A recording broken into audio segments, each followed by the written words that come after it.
Hello, a very good morning to you. A pretty soggy one out there to start the day today. Spells of heavy rain gradually working their way eastwards and dying out through this morning into this afternoon. There could be some brightness for the far west of the region for most of us. A drier end to the day, but remaining cloudy and not quite as mild as it has been. Bye-bye. Hello, a very good morning to you. The next couple of days just about holding on to mild conditions, but it will be turning colder into this weekend. This morning's satellite picture picking up a fair blanket of cloud across the northwest. Outbreaks of rain on and off continuing for a time this morning and into this afternoon. But gradually some clearance from the west and maybe scope for a bit of brightness for Irish sea coasts and the Isle of Man before the end of the day. Winds are falling light, temperatures get to around 10 or 11 degrees today. And heading through into this evening, we'll see a few breaks in the cloud before midnight, allowing temperatures to dip away to the low single figures. Scope for a bit of mist and fog here and there before tomorrow morning. And by the end of the night, cloud will begin to build once more from the west. During tomorrow morning, a rain band moves in west to east across our part of the world, accompanied by brisk winds. It's a bit of a dreary middle part of the day as that rain moves through. And into the afternoon, skies will brighten somewhat, particularly south of the River Ribble with some sunshine maybe, 12 or 13 degrees, but a breezy day. Further north, however, there will just be a little bit of rain clipping into parts of Cumbria by the end of the afternoon. Over the next few days, you'll notice it starts to feel a little colder into this weekend. Bye-bye. And after a ruffling of feathers over the next few days, our weather takes a more wintry turn.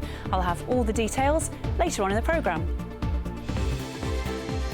Thank you. A very good evening to you. Just about holding on to the mild air for now, but things are turning colder as we approach the weekend. It remains unsettled.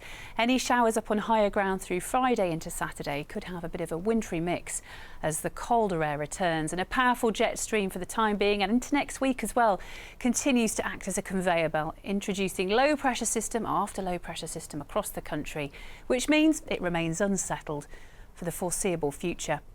Back to this evening, bit of a respite from all the rain and wind. Winds falling very light, a few pockets of mist and fog for the northwest of England and the Isle of Man, and one or two breaks. Temperatures probably dipping to around 4 or 5 Celsius rurally tonight before cloud builds from the west into the early hours of tomorrow morning, and winds will begin to pick up a little bit around the Isle of Man, Irish sea coasts before dawn. On to tomorrow, and the sun is up at 6:09, setting at 6:27 tomorrow evening. On to tomorrow then, not the best of days, perhaps dry initially, a few glimmers of brightness even with some mist and fog around. Winds pep up through the morning and a band of rain moves west to east across our part of the world through the middle part of the day. It will push away. Skies will brighten south of the River Ribble, but it's quite windy tomorrow afternoon. And for those of us living in Cumbria, the Lake District, it's likely to be rather cloudy with more rain during the afternoon. 12 or 13 Celsius isn't too bad, but it's not feeling great in the wind, especially up on higher ground and along the coastline. Looking ahead through the rest of the week, pretty unsettled and showery, and it's certainly turning colder into this weekend with a frost on Friday night. Enjoy your evening. Bye-bye. Hello, a very good morning to you. A bit of a misty start in places today. Winds will pep up through this morning. We'll see bits and pieces of showery rain moving across the northwest as we approach lunchtime. This afternoon, a bit of brightness to come, some sunshine, particularly further south, and it should be largely dry to end the day. 12 Celsius will feel cool though in that breeze. Have a good day.